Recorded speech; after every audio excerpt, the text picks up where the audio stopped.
Hi guys. Um, this week, which is our last week of classes before exams, which are next week, this week is about potlucks and leftovers. So I really love that there's a sociology of leftovers. So that's what we're going to dig into today. And then Wednesday, we'll talk about potlucks. Unfortunately, we won't be able to have our potluck next week, but I'm sure there are potlucks in our future. Okay, so let me tell you a story about thrift, because thriftiness is an important concept in understanding the meaning of leftovers.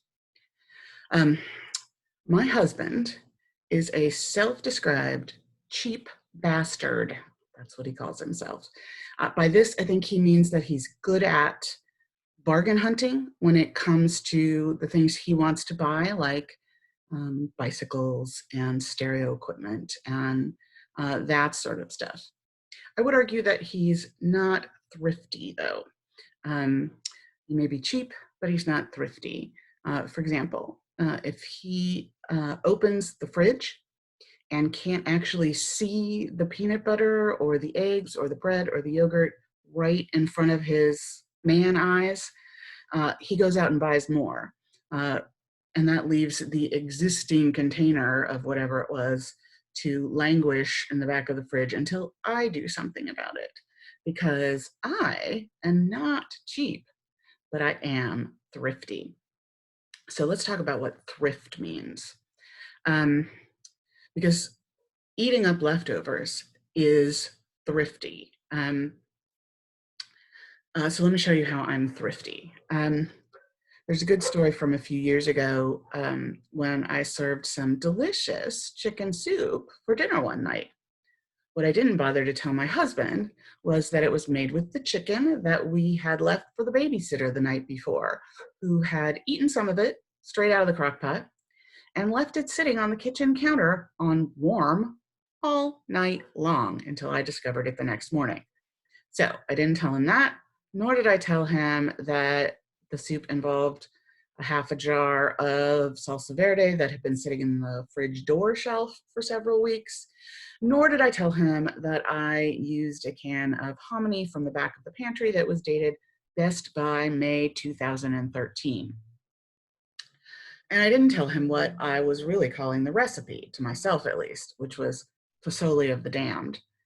Nope, I just called it Pasoli and we ate it for dinner. And it was so good that he ate it for lunch the next day, which he never does because he doesn't like leftovers. So, ha ha ha ha ha, I'm the thrifty one.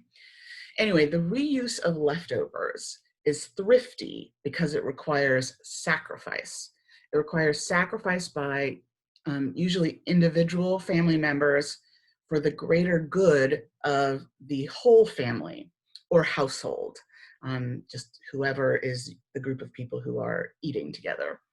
Reusing and eating up leftovers involves a collective sacrifice by family members, and that marks out your membership in a family unit. Indeed, leftovers are rarely served to guests. Uh, it's a family constructing moment to eat leftovers together, and it's not something that we would expect special visitors to do. Family members are expected to participate in this kind of everyday household sacrifice of saving resources, and doing that, eating leftovers, marks a level of intimacy within a group, and it affirms family or household membership. So the lecture notes today are about what leftovers mean and how leftovers and thrift are connected, and then how eating leftovers is a sacrifice that family members make for one another, or that household members make for one another. Wednesday, we'll look at the phenomenon of the potluck. And again, had this been a different kind of semester, we would be preparing to share food at a potluck as well. I'm sure we'll be able to gather around shared food again someday, I promise, just not right now. So as far as class business goes, all we've got to do before the end of the semester is to finish that final paper project. It is up on Blackboard under assessments, and it is due Wednesday, May 6th at 10 a.m. It has to be due at 10 a.m. because that's a university-wide rule, and that's not something I can change. So sorry about that. All right, so final paper due Wednesday, May 6th at 10 a.m. So you've got a little bit over a week to finish that up. As I've been saying about everything since we went online, just do the best you can with what you've got. And our extraordinary circumstances will be taken into account. If you have any outstanding work, if there's anything that is a requirement for this class that you haven't done yet, please email me and let me know. We can talk about solutions individually, okay?